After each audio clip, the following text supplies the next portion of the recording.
হুঁশিয়ার সাবধান, হুঁশিয়ার সাবধান, হুঁশিয়ার সাবধান, হুঁশিয়ার সাবধান, ভেঙে দাও ঘুরিয়ে দাও, ভেঙে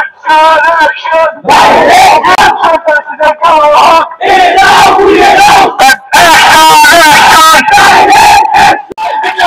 ছাত্রলীগের বিচার চাই, হুঁশিয়ার সাবধান, হুঁশিয়ার সাবধান,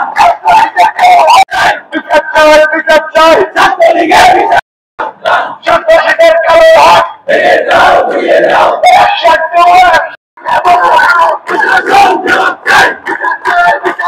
ছাত্রলীগের বিচার চাই, হুঁশিয়ার সাবধান, হুঁশিয়ার সাবধান, ছাত্রলীগের বিচার চাই, হুঁশিয়ার সাবধান, হুঁশিয়ার সাবধান, ছাত্রলীগের বিচার চাই, হুঁশিয়ার সাবধান। আমরা বললাম আপনাকে ছাড়বো না, এর থেকে আমরা আদায় করে নিব। এবং আপনি নির্যাতন করতে করতে যখন হচ্ছে আমার হচ্ছে বাম পায়ে ওরা প্রচন্ড পরিমাণ মারতে থাকে, গায়ের যতটা শক্তি আছে। আমার যতটা মনে পড়ে সেদিন সন্ত্রাসী রাতি আর হচ্ছে রিজভিন সেবার মাদকাসক্ত ছিল। এরা সব সময় হলগুলোতে মাদকের আখ্যা বানিয়ে রেখেছিল।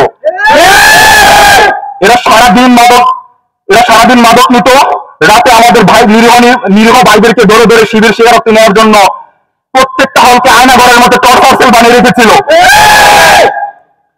সেদিন আমাকে তারপরে টর্চার করে একটা পর্যায়ে হচ্ছে আমাকে ছেড়ে দিয়ে তা বের হয়ে যায়। সেখানে রূপক বসা ছিল, রূপক আমাকে জিজ্ঞাসাবাদ করে যে শিবির করি কি, আমি শিবির স্বীকারোক্তি দিলে আমাকে ছেড়ে দিবে। পরে আমি বললাম না ভাই, আমি শিবির করি না বা আমি কোনো অঙ্গ সংগঠনের সাথে জড়িত না। তারপর হচ্ছে সেখান থেকে আমাকে আবার হচ্ছে কিছুক্ষণ পরে আবার সে একইভাবে নির্মম নৃশংস আমাকে মারতে থাকে। আমার হচ্ছে গায়ে যে যেভাবে পারে লাঠি ঘুষি স্টাম্প পায়, যে যেভাবে পারে সে মারতে থাকে। সেদিন আমার আত্মচিৎকার রশিদাও কেঁপেছিল, কিন্তু এই রশিদারের কেউ আগে আসতে পারে নাই।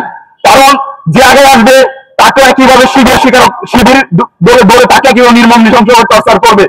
সেদিন আমার কোনো ব্যাটসম্যান কিংবা কোনো বন্ধু আগে আসতে পারে নাই যে একটা ছেলেকে নৃশংস নির্মম ভাবে মেরে দেওয়া হচ্ছে।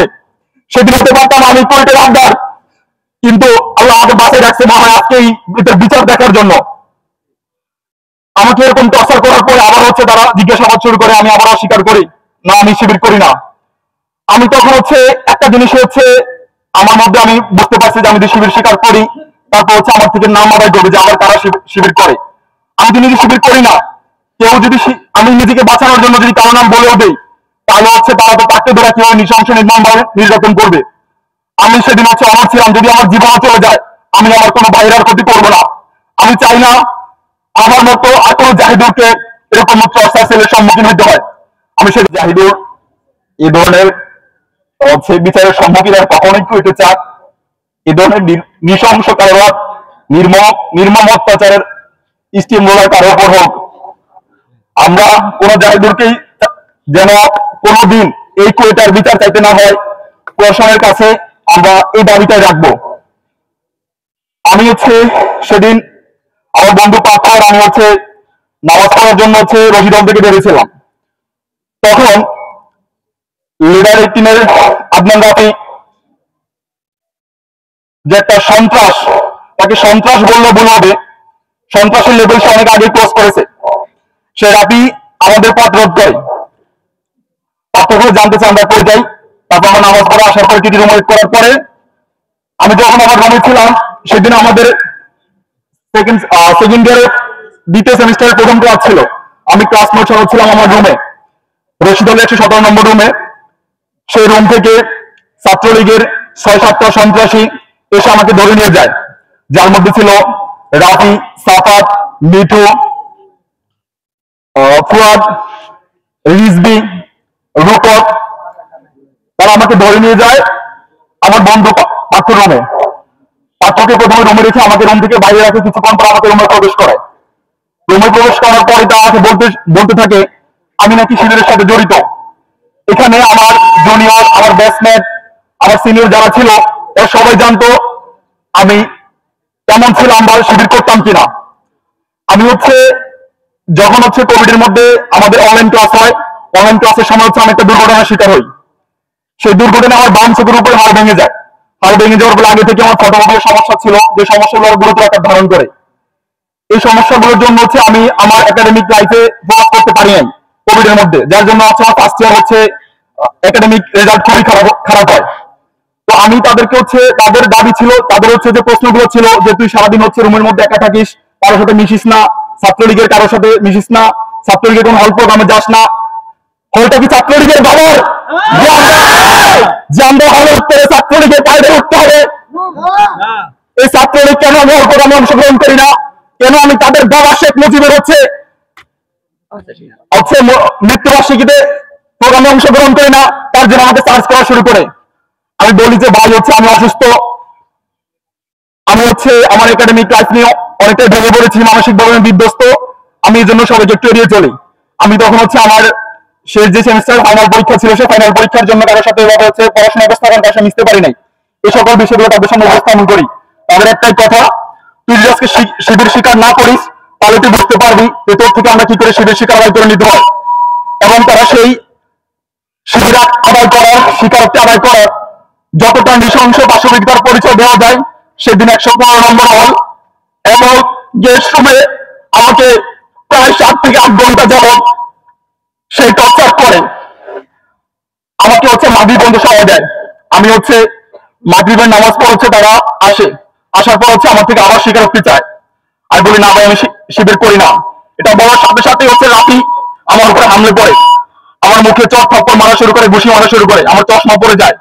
সাথে সাথে রাফি, সাফাত, মিঠু, ফুয়াদ এরা যারা ছিল ওই রুমে 6 জন, এরা সবাই হচ্ছে আমার উপরে ইসলাম SS5 দিয়ে মারা শুরু করে। আমি কিংকর্তব্য যে হচ্ছে কি হচ্ছে, আমি কখনোই কোনো ছাত্র সংগঠন কিংবা কোনো দলীয় মতবাদের সাথে জড়িত ছিলাম না। আমাকে তারা হচ্ছে নির্মম ভাবে টর্চার করতে থাকে। আমি বলতে থাকি ভাই আমি কোনো হচ্ছে যে সংগঠনের সাথে জড়িত না। তাদের কথা একটাই,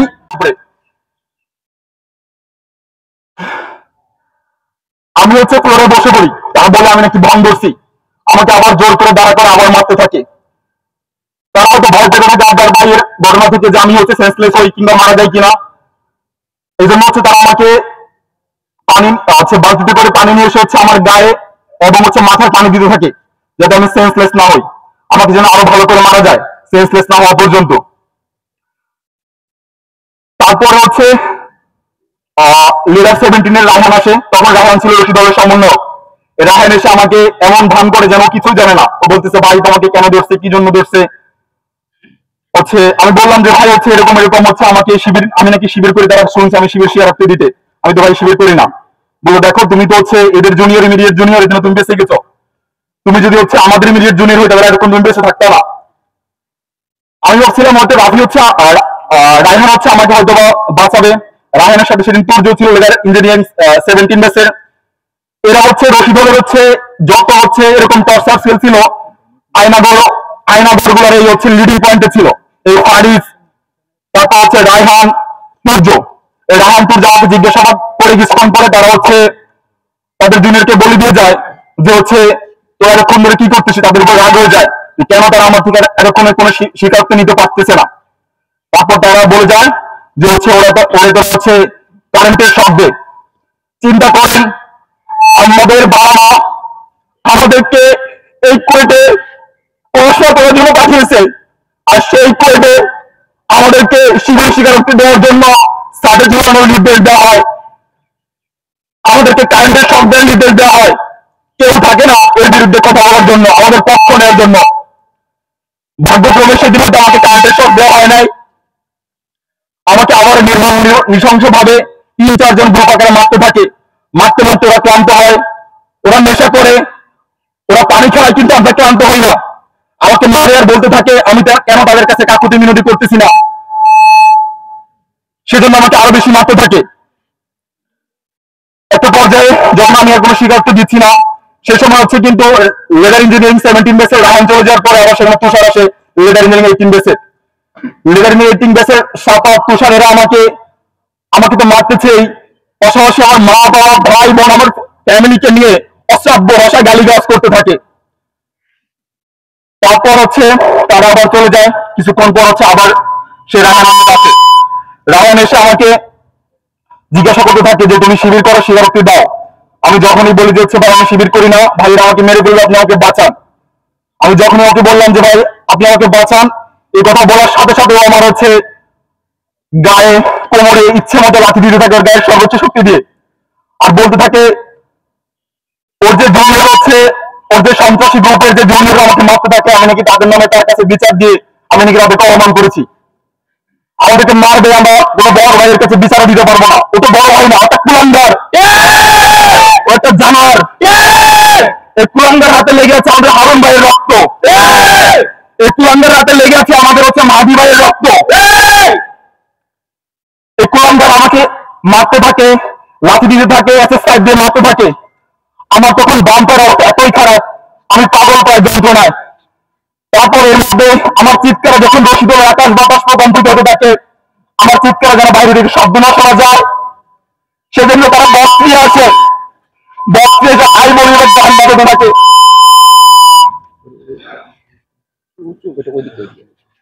হাই ভলিউমের গান বাজায় আর আমাকে মারে। সেদিন সবাই 115 নম্বর রুমে হচ্ছে গানের শব্দ পায়, আর কেউ শব্দ পায় না যে একটা ছেলেকে কি নৃশংস ভাবে টর্চার করতে করতে মৃত্যুর মুখে ঠেলে দেওয়া হচ্ছে। আমি ওর পায়ে ধরলাম, ভাই আপনি আমাকে বাঁচান, আমি মরে যাবো ভাই, ওইটা আমাকে টর্চার করে না ভাই। ও তোর কথাই শুনলো না। সাধারণ ছাত্রছাত্রীদের পক্ষ থেকে জাহিদ, আমাদের ব্যাচমেট জাহিদ এবং আরো যারা সিনিয়র ছিল তাদের বিরুদ্ধে যে অন্যায় হয়েছে সেটা বিচারের জন্য এবং তাদের ক্ষতিপূরণের জন্য আমরা সাধারণ ছাত্রদের পক্ষ থেকে 5টা দাবি উল্লেখ করেছি আর কি। তো দাবিগুলো 1 নম্বর হচ্ছে যে জাহিদুর রহমান ইসি 19, হারুন রশিদ লেদার 18, ইসমাইল হোসেন IM 16 এবং মাহাদির রহমান এলি 17 ভাইদের বিরুদ্ধে যারা হচ্ছে এরকম অন্যায় করছে, অবিচার করছে, তাদেরকে অত্যাচার করছে, তাদের আমরা অবিলম্বে ছাত্রত্ব বাতিল চাই। যারা এর মধ্যেই হচ্ছে কুয়েট ক্যাম্পাস থেকে ক্লিয়ারেন্স নিয়ে চলে গেছে তাদের সার্টিফিকেট বাতিল চাই। যাদের এখনো ক্লিয়ারেন্স কমপ্লিট হয় নাই তাদের ক্লিয়ারেন্স ক্যান্সেল চাই। যারা অলরেডি বিদেশে পড়তে গেছে আমরা চাই তাদেরকে নেগেটিভ হচ্ছে রিভিউ দিয়ে তাদের হচ্ছে বিশ্ববিদ্যালয় প্রশাসন থেকে তাদের কাছে রিভিউ দেওয়া হোক, যেন তাদের বাইরের দেশে যারা যেখানে পড়তে গেছে সেখান থেকে তাদের ছাত্রত্ব বাতিল হয়। দ্বিতীয়ত, তদন্ত সাপেক্ষে অভিযুক্ত ছাত্র শিক্ষকদের বিপক্ষে কুয়েট প্রশাসন থেকে এই ফৌজদারি মামলা করতে হবে এবং এই মামলার খরচ সম্পূর্ণ কুয়েট প্রশাসন বহন করবে এবং এইটা 3 দিনের ভিতরেই করতে হবে। আসসালামু আলাইকুম, আমি মুজাহিদ, ইলেকট্রিক্যাল 19। আমাদের আরো 3টা দাবি আছে। ফোর্থ দাবি হচ্ছে কুয়েট ছাত্রলীগের সকল কমিটি মেম্বারদেরকে তাৎক্ষণিকভাবে হল বহিষ্কার করতে হবে, আজকের মধ্যে হল বহিষ্কার করতে হবে।